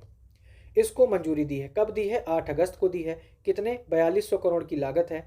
उद्देश्य क्या है, 2025-26 से 2029-30 तक, ठीक है, इन यानी ये जो 5 साल हैं इन तक देश भर के सरकारी इंजीनियरिंग और पॉलिटेक्निक संस्थानों में तकनीकी शिक्षा की गुणवत्ता, समानता और सुशासन को सुदृढ़ करना है। तो ये कहाँ सुदृढ़ करना है, ये जो भाई सरकारी इंजीनियरिंग कॉलेज है, ठीक है, मतलब ये जो ईटेक बीटेक वाले सरकारी कॉलेज हैं और जो पॉलिटेक्निक संस्थान है, ठीक है, उनकी गुणवत्ता को बढ़ाना है। ठीक है, उसके लिए जो शुरू की गई है मेरिटे योजना।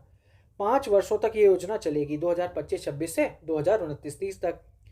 275 संस्थान इसमें शामिल होंगे। अब यहाँ पर बोला गया है कि भाई 4200 करोड़ की लागत है इसकी, लेकिन इसमें से जो 2100 करोड़ रुपया है ये कौन देगा, ऋण देगा विश्व बैंक। ठीक है, तो यहाँ पर आपने ध्यान रखना है कि इस योजना में 2100 रुपये का जो ऋण मिल रहा है वो हमें कहाँ से मिल रहा है, वर्ल्ड बैंक से मिल रहा है।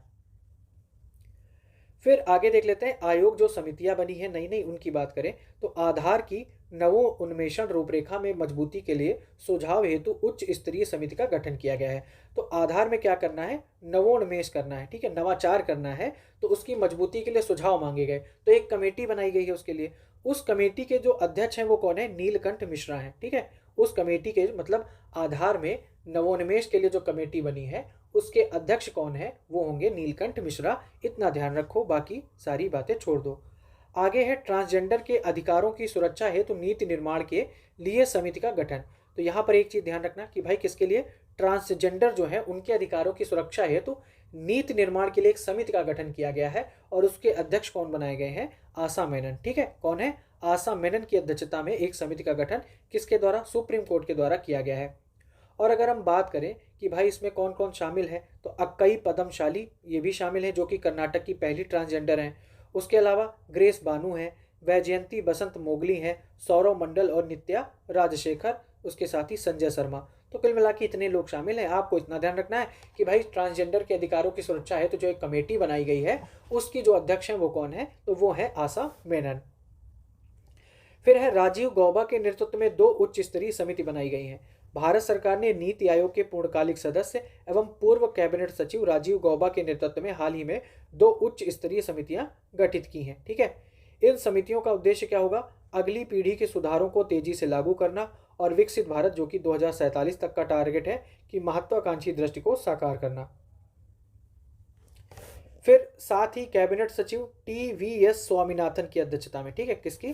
टीवीएस स्वामीनाथन की अध्यक्षता में राज्य स्तरीय विनियामक सुधार समिति भी गठित की गई है। इतना ही है, बाकी आपने कुछ नहीं देखना है। अब जो ये प्रदर्शनी मेला हुआ है, ठीक है, जहाँ मेला लगा था, झूला लगा था, वो सारी चीज़ें देखेंगे।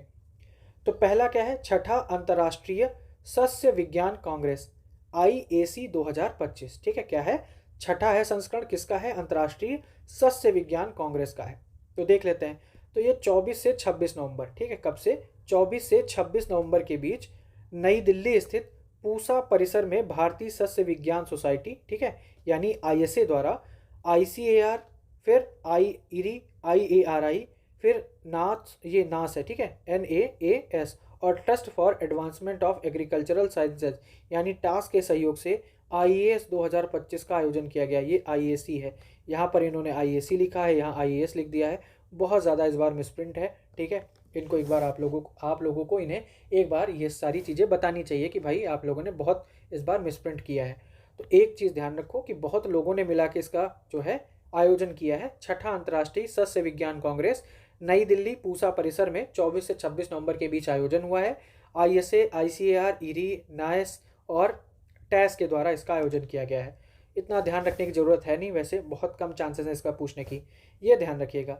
सुजलाम भारत विजन शिखर सम्मेलन 2025 कब? 28 से 29 नवंबर 2025 को नई दिल्ली स्थित भारत मंडपम में सुजलाम भारत विजन शिखर सम्मेलन 2025 का आयोजन किया गया। ठीक है, तो याद रखिएगा सुजलाम भारत विजन शिखर सम्मेलन कब? 28 और 29 नवंबर को। कहाँ? भारत मंडपम नई दिल्ली में। और अगर हम बात करें उद्घाटन किसने किया है, तो CR पाटिल, ठीक है, जल शक्ति मंत्रालय CR पाटिल ने इसका उद्घाटन किया है। और उद्देश्य क्या है? जल संरक्षण के लिए राष्ट्रीय नीति का सुदृढ़ीकरण, नई तकनीकों को जन जन तक पहुंचाना, सतत जल उपयोग और रिसाइकलिंग को बढ़ावा देना।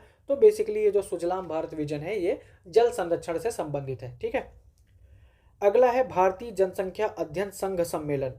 भारतीय जनसंख्या अध्ययन संघ का 46वां वार्षिक सम्मेलन 27 से 29 नवंबर 2025 को कोलकाता में, ठीक है, नेटमो और ANSI के सहयोग से आयोजित किया गया। इसकी थीम थी लोक ग्रह समृद्धि, भारत के समावेशी विकास के जनसांख्यिकी चालक। अब ये मैं पहली बार सुन रहा हूँ भारतीय जनसंख्या अध्ययन संघ, जबकि इसके 46 सम्मेलन हो चुके हैं। ठीक है, मतलब 45 हो चुके हैं, ये इस बार 46 था। तो जब मैं पहली बार सुन रहा हूँ तो आयोग तो ऑलरेडी उसने भी तो नहीं ध्यान दिया होगा, तो बहुत रेयर चांस है कि इसको पूछा जाए। ठीक है, अगर आयोग ने इस पर ध्यान दिया होता तो पहले क्वेश्चन पूछ लिया होता। इस सम्मेलन में संयुक्त राष्ट्र जनसंख्या कोष यानी UNFPA इंडिया ने international union for the scientific study of population को 2025 संयुक्त राष्ट्र जनसंख्या पुरस्कार प्राप्त करने पर सम्मानित किया है। ठीक है, अब यहाँ पर आपके लिए काम की चीज़ है, क्या है भाई, कि संयुक्त राष्ट्र जनसंख्या कोष यानी UNFPA इंडिया ने international union for the scientific study of population को, किसको? International union for the scientific study of population यानी IUSSP को संयुक्त राष्ट्र जनसंख्या पुरस्कार प्राप्त करने पर सम्मानित किया है। ठीक है, तो इसको, ये जो सोसाइटी है, मतलब ये जो है संस्था IUSSP, इसे संयुक्त राष्ट्र जनसंख्या पुरस्कार 2025 मिला है और इसके लिए UNFPA ने इसको सम्मानित किया है। ये सारी बात है इसमें। अगला है एशिया पैसिफिक सीरीज समिट 2025। ठीक है, एशिया पैसिफिक सीरीज समिट 2025, इसका आयोजन 27 से 29 अक्टूबर के बीच, कहाँ? एशिया पैसिफिक सीरीज समिट 2025 का आयोजन एक्सपो सिटी दुबई में किया गया। कहाँ किया गया है? दुबई में इसका आयोजन किया गया है। अगला है 11वां विश्व हरित अर्थव्यवस्था शिखर सम्मेलन। ये ध्यान रखिएगा, विश्व हरित अर्थव्यवस्था शिखर सम्मेलन है और एडिशन कौन सा है? 11वां इसका एडिशन है। ठीक है, कहाँ पर? तो दुबई वर्ल्ड ट्रेड सेंटर में इसका आयोजन किया गया। कब किया गया है? 2 अक्टूबर 2025 को। यानी विश्व हरित अर्थव्यवस्था शिखर सम्मेलन 2025 का 11वां संस्करण महात्मा गांधी और लाल बहादुर शास्त्री के जन्म दिवस के दिन मनाया गया, यानी 2 अक्टूबर को मनाया गया है। कहाँ पर? दुबई वर्ल्ड ट्रेड सेंटर में। और थीम क्या थी इसकी? तो प्रभाव के नवाचार, हरित अर्थव्यवस्था के भविष्य को गति प्रदान करना, ये इसकी थीम थी। अगला है 7वां इंडिया इंटरनेशनल सीवीड एक्सपो 2026, ठीक है। तो 29 से 30 जनवरी 2026 को कोची केरल में 7वां इंडिया इंटरनेशनल सीवीड एक्सपो का आयोजन प्रस्तावित है। क्या है? 7वां इंडिया इंटरनेशनल सीवीड एक्सपो का आयोजन कहाँ होगा? कोची केरल में। इसका आयोजन होगा कोची केरल में। और कब? तो 29 से 30 जनवरी को इसका आयोजन किया जाएगा। फिर है 11वां अंतर्राष्ट्रीय विज्ञान महोत्सव 2025। ये आपके लिए इंपॉर्टेंट होगा। तो ये जो 11वां संस्करण है 6 से 9 दिसंबर, ठीक है। क्या है? 6 से 9 दिसंबर को हरियाणा के पंचकुला में आयोजित किया जाएगा। कहाँ पर? जो अंतर्राष्ट्रीय विज्ञान महोत्सव है ये हरियाणा के पंचकुला में आयोजित हो रहा है 6 से 9 दिसंबर को। और इसका विषय क्या है? विज्ञान से समृद्धि आत्मनिर्भर भारत के लिए। बस इतना ध्यान रखो। आगे है दूसरा वैश्विक पारंपरिक चिकित्सा शिखर सम्मेलन। क्या है? वैश्विक पारंपरिक चिकित्सा शिखर सम्मेलन। इसका दूसरा एडिशन है और ये किसका है? WHO यानी वर्ल्ड हेल्थ ऑर्गेनाइजेशन का है, ठीक है, विश्व स्वास्थ्य संगठन का। तो इसका जो आयोजन हुआ है वो 17 से 19 दिसंबर। कब से कब तक? 17 से 19 दिसंबर के बीच इसका आयोजन हुआ है नई दिल्ली के भारत मंडपम में। याद रखिएगा, वैश्विक पारंपरिक चिकित्सा शिखर सम्मेलन का आयोजन किया गया है कहाँ पर? नई दिल्ली में। तो जो दूसरा है तो उसका पहला भी हुआ होगा। तो इसका जो पहला सम्मेलन है वो 2023 में गुजरात में आयोजित किया गया था, ठीक है। तो ये ध्यान रखना है कि जो पहला वैश्विक पारंपरिक चिकित्सा शिखर सम्मेलन है वो कब हुआ था? वो हुआ था 2023 में गुजरात में। अब की जो दूसरा हुआ है जो WHO का है वो हुआ है नई दिल्ली के भारत मंडपम में 17 से 19 दिसंबर को। अब ये जो वर्ष 2025 वाला था इसकी थीम क्या थी? तो संतुलन की पुनर्स्थापना, स्वास्थ्य और कल्याण का विज्ञान और प्रथाएं, ठीक है, ये इसकी थीम थी। सम्मेलन के आखिरी दिन प्रधानमंत्री मोदी ने एक आयुष मार्क जारी किया जो आयुष उत्पादों व सेवाओं की गुणवत्ता के लिए वैश्विक बेंचमार्क का काम करेगा। तो जैसे आप इको मार्क देखते हो, है ना, होल मार्क देखते हो, ऐसे आया है आयुष मार्क। ये आपको ध्यान देना है, ये इंपॉर्टेंट है कि भाई चर्चा में रहा आयुष मार्क क्या है। ये जो आयुष उत्पाद हैं यानी मेडिकल वाले जो प्रोडक्ट हैं वह उनकी सेवाओं की गुणवत्ता के लिए एक वैश्विक बेंचमार्क का काम करेगा आयुष मार्क। फिर सम्मेलन में पीएम मोदी ने प्रसिद्ध औषधीय पौधे अश्वगंधा पर स्मारक डाक टिकट जारी किया है। पौधा पूछ सकते हैं भाई कौन था? तो अश्वगंधा पर, ठीक है। अगला क्या है? Global AI show. AI show मतलब ये है ग्लोबल एआई शो, इसकी बात अलग अलग लिखा है। तो ग्लोबल एआई शो 2025 8 से 9 दिसंबर। कब से कब तक? 8 से 9 दिसंबर को कहाँ पर? यूएई के अबू धाबी में इसका आयोजन किया गया है, ठीक है। और इसकी थीम क्या थी? AI 2031 accelerating intelligence future. तो यही इसकी थीम थी। फिर है यूनेस्को अंतर सरकारी समिति का 20वां सत्र नई दिल्ली में संपन्न हुआ। ये हमने कल देखा था, ठीक है, जब हम अंतर्राष्ट्रीय वाला पोर्शन देख रहे थे तो वहां पर देखा था। यूनेस्को अंतर सरकारी समिति का जो 20वां सत्र है, 20वां, ठीक है, कहाँ हुआ है? नई दिल्ली में।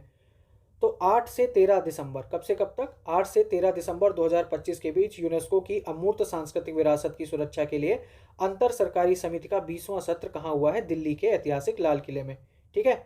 अब ये जो 20वां सत्र हुआ है, काम की चीज यहाँ पर मिलेगी कि एक तो ध्यान रखना कि भाई अंतर सरकारी समिति का जो 20वां सत्र है वो नई दिल्ली लाल किले में हुआ। कब से कब तक? 8 से 13 सितंबर तक, ठीक है।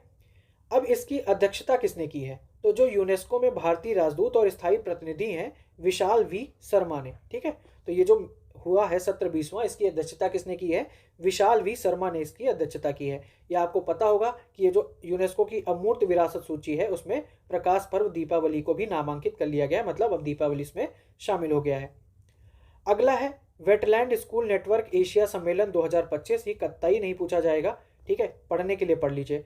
वेटलैंड स्कूल नेटवर्क एशिया सम्मेलन चीन ने हाइकू में, इसका आयोजन कहाँ हुआ है? चीन में हुआ है। 10 से 12 दिसंबर 2025 तक इसका आयोजन किया गया। भारत, कंबोडिया, चीन, मंगोलिया, दक्षिण कोरिया 12 विद्यार्थियों ने हिस्सा लिया, ठीक है। और सम्मेलन में भारत का प्रतिनिधित्व कांगड़ा की है 17 वर्षीय छात्रा ईसा चौधरी ने इसका किया है। अगला है IUCN विश्व संरक्षण कांग्रेस 2025। क्या है? IUCN, ठीक है, IUCN विश्व संरक्षण कांग्रेस 2025 9 से 15 अक्टूबर। कब से कब तक? 9 से 15 अक्टूबर 2025 तक कहाँ पर? अबू धाबी में इसका आयोजन किया गया है। IUCN विश्व संरक्षण कांग्रेस, याद रखिए, IUCN विश्व संरक्षण कांग्रेस का आयोजन कहाँ हुआ है? अबू धाबी में। कब से कब तक? तो 9 से 15 अक्टूबर के बीच में इसका आयोजन हुआ है, ठीक है। यह IUCN द्वारा प्रति 4 वर्ष में आयोजित होने वाला सबसे बड़ा वैश्विक संरक्षण कार्यक्रम है। और इसकी थीम क्या थी? परिवर्तनकारी संरक्षण को सशक्त बनाना, थीम याद रखिएगा, अलग है थोड़ी। क्या है? परिवर्तनकारी संरक्षण को सशक्त बनाना IUCN विश्व संरक्षण कांग्रेस की थीम थी, जिसका आयोजन अबू धाबी में किया गया 9 से 15 अक्टूबर के बीच में। अगला है मिल मेडिकॉन 2025, ठीक है। तो 28 और 29 अगस्त को 28 और 29 अगस्त को क्या हुआ है? मिल मेडिकॉन का आयोजन किया गया। कहाँ पर? नई दिल्ली में। तो सैन्य सेटिंग्स में शारीरिक और मानसिक आघात पर अंतर्राष्ट्रीय सम्मेलन आयोजित किया गया। इसका आयोजन भारतीय सेना के मार्गदर्शन में चिकित्सा सेवा महानिदेशालय द्वारा किया गया। तो कुल मिला के इसमें भारतीय सेना इन्वॉल्व है और साथ ही चिकित्सा सेवा महानिदेशालय इन्वॉल्व है, ठीक है। आयोजन कब हुआ है? 28 और 29 अगस्त को नई दिल्ली में इसका आयोजन किया गया है, मिल मेडिकॉन का। फिर है 18वां अंतर्राष्ट्रीय खगोल एवं खगोल भौतिकी ओलंपियाड 2025। ये 11 से 21 अगस्त, ठीक है। 11 से 21 अगस्त 2025 के बीच कहाँ पर? मुंबई में 18वां अंतर्राष्ट्रीय खगोल एवं खगोल भौतिकी ओलंपियाड का आयोजन किया गया, जिसकी थीम थी वसुधैव कुटुंबकम। 60 से अधिक देशों के 300 विद्यार्थियों कितने हिस्सा लिया उससे हमें मतलब नहीं है। आपको ध्यान रखना है कि भाई जो IOAA का 18वां संस्करण है, इसका आयोजन मुंबई में किया गया है 11 से 21 अगस्त के बीच में, जिसकी थीम थी वसुधैव कुटुंबकम, ठीक है। अगला है इंडिया मेडिटेक एक्सपो 2025। क्या है? India Meditech expo 2025। ये 4 से 6 अगस्त, कब से कब तक? 4 से 6 अगस्त, ठीक है। नई दिल्ली के भारत मंडपम में इसका आयोजन हुआ है और उद्देश्य क्या था? भारत की यात्रा और अवसरों को प्रदर्शित करना। मेडिटेक है तो सिंपल सी बात है, जो मेडिकल क्षेत्र है उसमें भारत की यात्रा और अवसरों को प्रदर्शित करना, ठीक है। अगला है स्थल रुद्ध विकासशील देशों का तीसरा संयुक्त राष्ट्र सम्मेलन 2025। किनका है? जो स्थल रुद्ध विकासशील देश है, ठीक है। स्थल रुद्ध मतलब लैंडलॉक्ड। तो इनका जो सम्मेलन हुआ है, तीसरा संयुक्त राष्ट्र सम्मेलन हुआ है, वो कहाँ हुआ है? तुर्कमेनिस्तान के अवाजा में। तो ये ध्यान रखिएगा, ये जो अवाजा करके एक जगह है, अवाजा, ठीक है, ये कहाँ है? तुर्कमेनिस्तान में है। तो यहाँ पर 5 से 8 अगस्त, ठीक है, 5 से 8 अगस्त के बीच स्थल रुद्ध विकासशील देशों यानी LLD पर तीसरा संयुक्त राष्ट्र सम्मेलन आयोजित किया गया है और थीम थी इसकी साझेदारी के माध्यम से प्रगति को आगे बढ़ाना। थीम क्या थी? साझेदारी के माध्यम से प्रगति को आगे बढ़ाना। इस सम्मेलन का उद्देश्य LLDC देशों की विशिष्ट चुनौतियों का समाधान करना और उनके विकास को बढ़ावा देना है। अब जब इन्हीं के बेस पर हो रहा है तो इन्हीं से रिलेटेड होंगी सारी चीज़ें। आपको इतना ध्यान रखना है कि ये भाई जो सम्मेलन हुआ है, स्थल रुद्ध विकासशील देशों का तीसरा संयुक्त राष्ट्र सम्मेलन जो हुआ है वो 5 से 8 अगस्त के बीच हुआ है।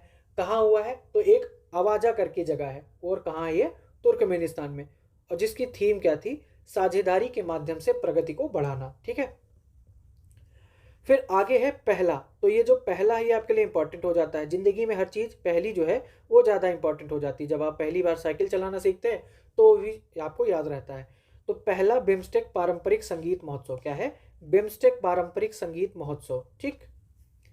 तो ये इसका आयोजन कब हुआ है? 4 अगस्त 2025 को 4 अगस्त 2025 को नई दिल्ली स्थित भारत मंडपम में इसका आयोजन किया गया।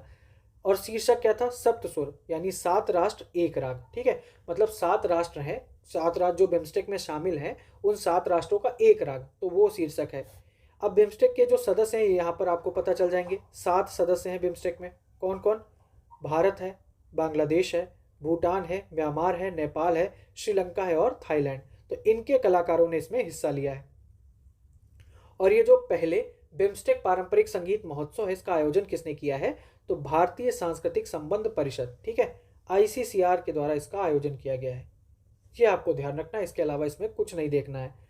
फिर यहाँ पर देख लीजिए, यहाँ पर दिया है कि इस आयोजन की परिकल्पना जो है वो प्रधानमंत्री मोदी ने कब की है? अप्रैल 2025 में, जो छठा बिम्स्टेक शिखर सम्मेलन आयोजित हुआ था थाईलैंड में। मतलब ये जो पहली बार ये बिम्स्टेक पारंपरिक संगीत महोत्सव है, इसका जो आधार बना है वो कहाँ बना है? जो छठा बिम्स्टेक शिखर सम्मेलन था जो मई 2025 में आयोजित किया गया था थाईलैंड में, सॉरी अप्रैल में, ठीक है, अप्रैल 2025 में वहाँ थाईलैंड में आयोजित किया गया था छठा बिम्स्टेक शिखर सम्मेलन।